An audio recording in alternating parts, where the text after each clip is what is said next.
बस अरे भाव से करो एक बार। और जब तुम एक बार राम जी प्रणाम करो, श्री कृष्णाय वयं नमः, श्री कृष्णाय वयं नमः।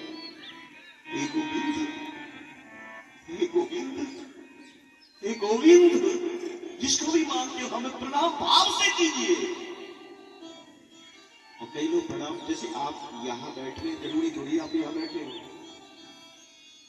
जब तुम पढ़ने गए थे, अगर वास्तव में ही पढ़ते तो कब के अधिकारी बन गए होते, डॉक्टर बन गए होते, इंजीनियर बन गए होते। और नहीं पढ़ाता तुमने, चलो कोई बात नहीं, उसकी तो चल भी सकती है, यही जीवन खराब हुआ। पर प्यारे, यहां तुमने इस पढ़ाई को नहीं पढ़ा, ये ध्यान रखना। यहां बैठ करके तुमने इसको नहीं सुना तो ध्यान रखना। पुनरपि जन्मम पुनरपि मरणम पुनरपि जननी चक्रे सयन। बार बार मरते रहोगे।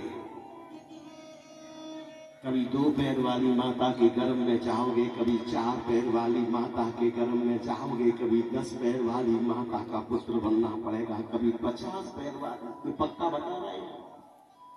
अच्छा एक बताओ, तुमने भगवान से कहा था कि मैं स्त्री बन जाऊं? तुमने भगवान से कहा था मैं पुरुष बन जाऊं? तुम्हारा कर्म ही तो था, तुम्हें भोगी तो चाहिए। अभी तुम्हारा पेट नहीं भरा भोगों से। और जहां भोग होता है, ध्यान रखना प्यारे, जहां भोग होता है वहां रोग होता है और वही संताप होता है। तेरे अंदर तो परमात्मा बैठा है, तुझे किस बात का था?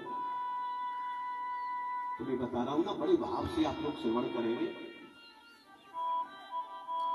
ले चलता हूं तुमको नैमिषारण्य में, जहां पर 88,000 ऋषि बैठे हैं। 88,000 इसी को सुनने के लिए। देखो ये तो अब चल रही है ना संगीत। आप बुजुर्ग बैठे हैं, आज से 30-40 साल पहले कोई संगीत नहीं बजता था।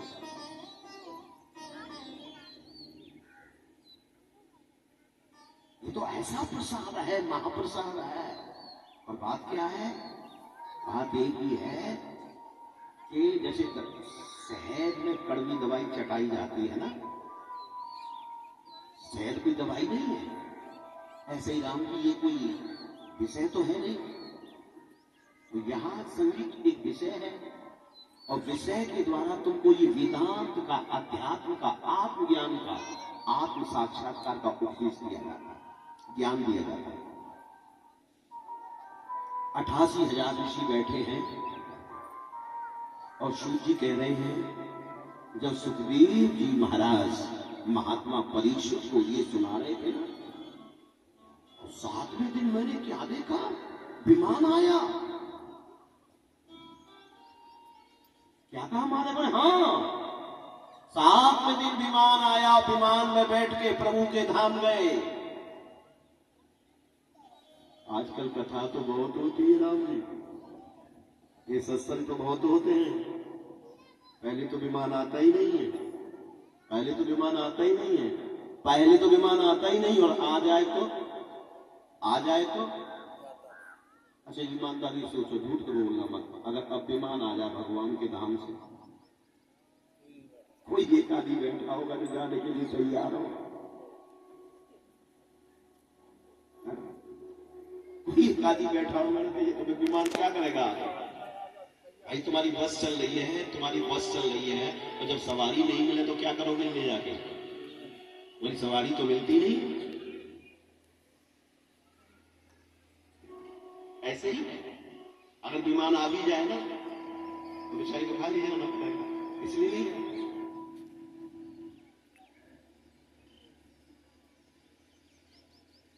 अच्छा विमान आता कब है? जब हम परीक्षित जैसे शुरू का बन जाए। परीक्षित किसको कहते हैं? परीक्षित कहते हैं परमाने परमात्मा, इच्छित माने इच्छा, पर इच्छित परीक्षित। जिसको परमात्मा को पाने की इच्छा है, ठाकुर साहब तुम्हारा नाम क्या है? सुरेंद्र। इसी गांव के हो? पक्का? पक्का? तो 60-70 साल पहले थे तो नहीं सुने? कितने चले गए सुरेंद्र सिंह जी, ध्यान रखना प्यारे। मैं तुम्हें सब सुनो सही ना, कितने चले गए, कितने चले गए?